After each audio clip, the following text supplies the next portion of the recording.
Hi everyone, welcome to a new video. I'm Estelle Designs, both here on YouTube and Instagram. I like to make fantasy costumes and today's video is no different. I will be talking through how I made one of my cosplays, and this is Red Riding Hood from Once Upon a Time, the TV series that aired from 2011 to 2017. So I'm a big Once fan. I grew up watching the show throughout the whole time that it was airing on TV. And I also rewatched the show recently with my partner because he will be cosplaying Hook from the show. One of my friends will be cosplaying Red Riding Hood, hence why I made this costume.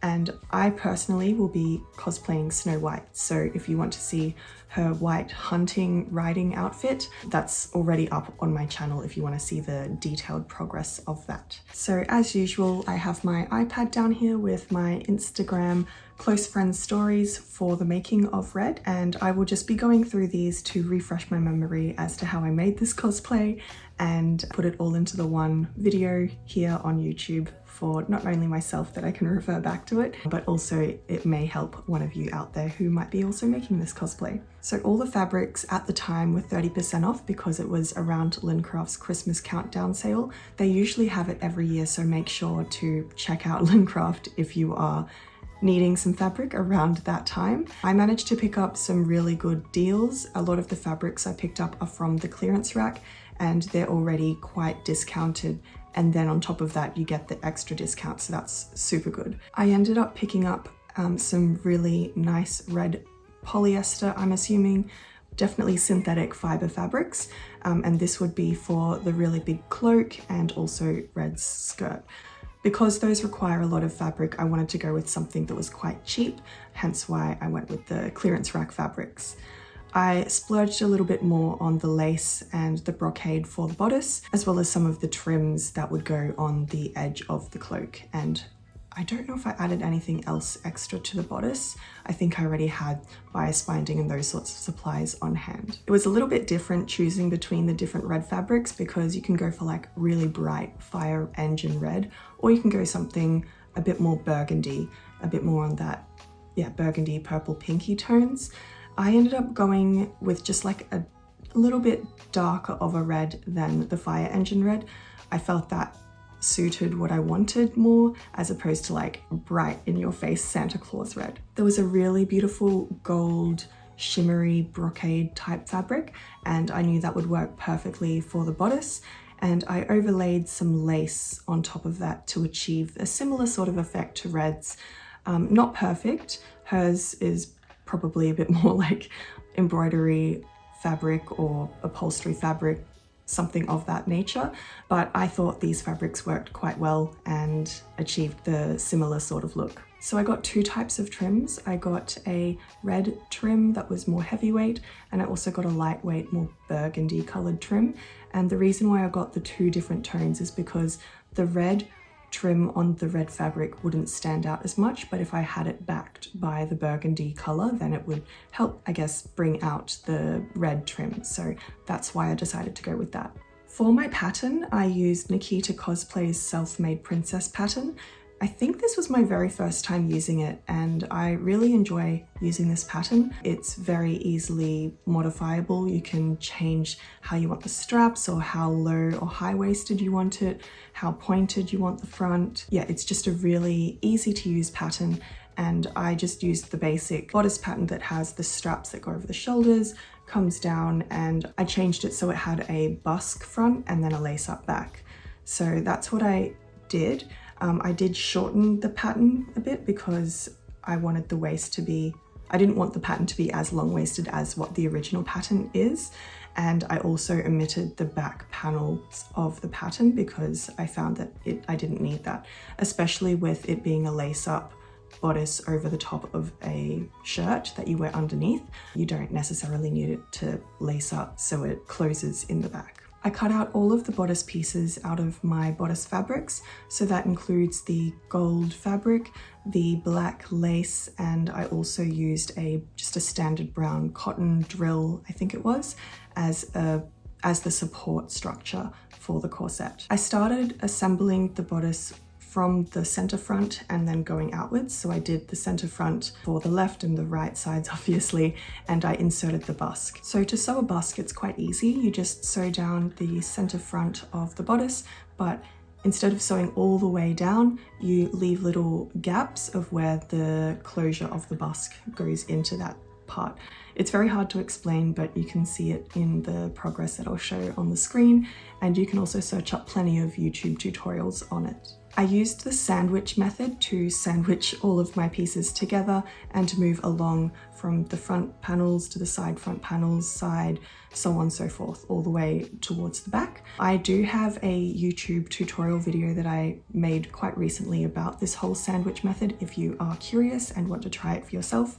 It's really simple, really easy, and my favorite part is that it's super quick. So at this stage, the bodice is looking quite complete. I made sure to sew the shoulder straps, so those were all joined together and I could put that on myself.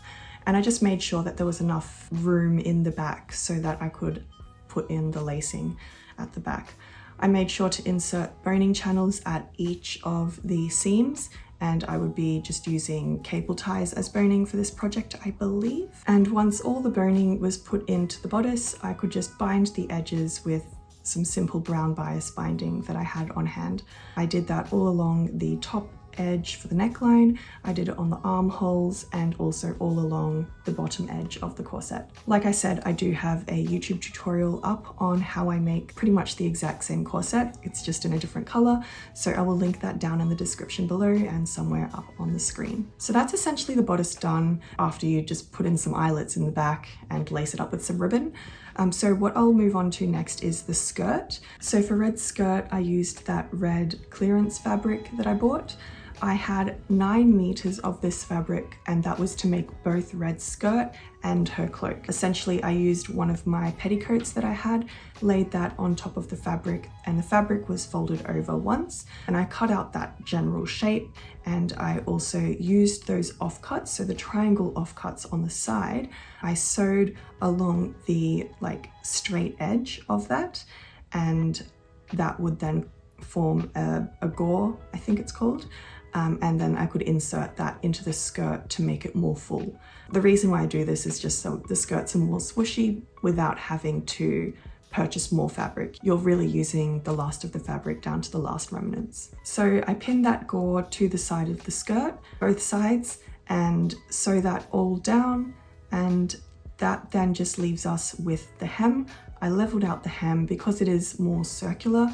I do need to lay out the skirt flat on the ground and then cut into the hem and cut that nice even shape that I need. So I can measure, the way that I do this is I measure from the top of the skirt, so the waist, down to the hem, and continually move my tape measure along to make sure that all of those points are the same length. For the hem of the skirt, I simply zigzag stitched the edge down. Because it is a circular cut, it is quite hard to do a rolled hem, and I didn't want to fuss about with doing that, so I just zigzag stitched that down. It helps keep the raw edges contained, and it also means that I don't have to fuss about with trying to get a nice neat rolled hem on a circular cut hem. For the top, the waist of the skirt, I simply sewed a casing, left a little opening in the casing, and fed through some elastic, just using a safety pin at the end of the elastic, thread that through, stitch close the elastic once it was all the way through, and that makes it a nice easy elastic waist, easy to put on and off, and it's also, I'm able to share it amongst friends depending on who wants to wear a red skirt. So now for my favorite part of this cosplay is Red's cape. For Red's cape, I really just eyeballed this. I didn't have a pattern that I followed.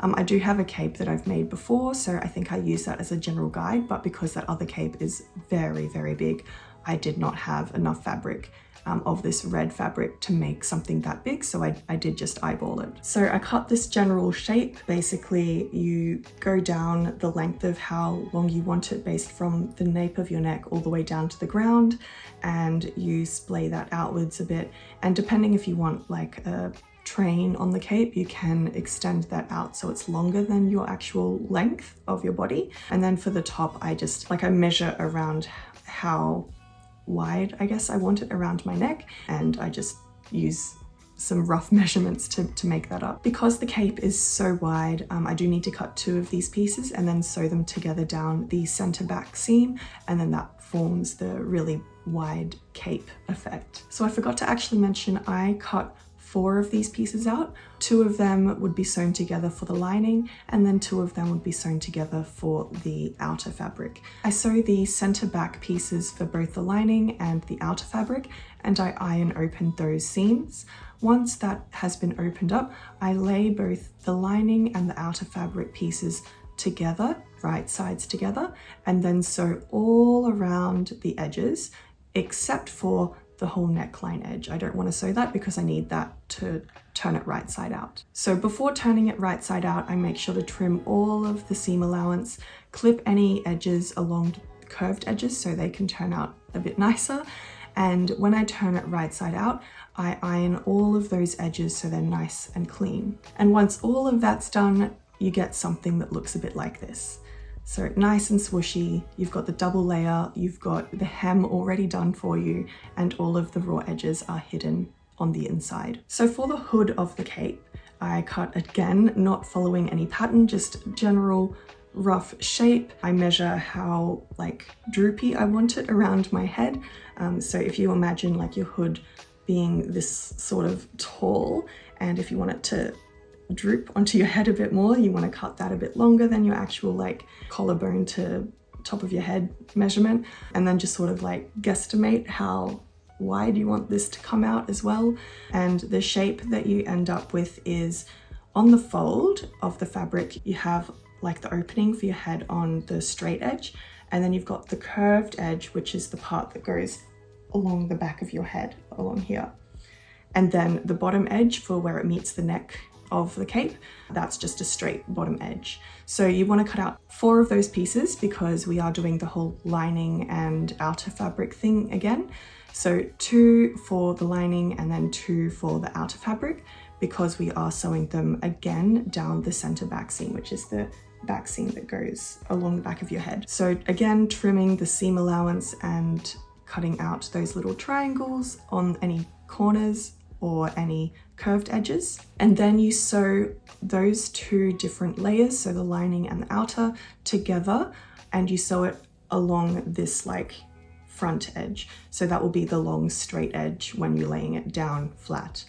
So sew those together, right sides together, and I do an understitch to keep the lining from popping out.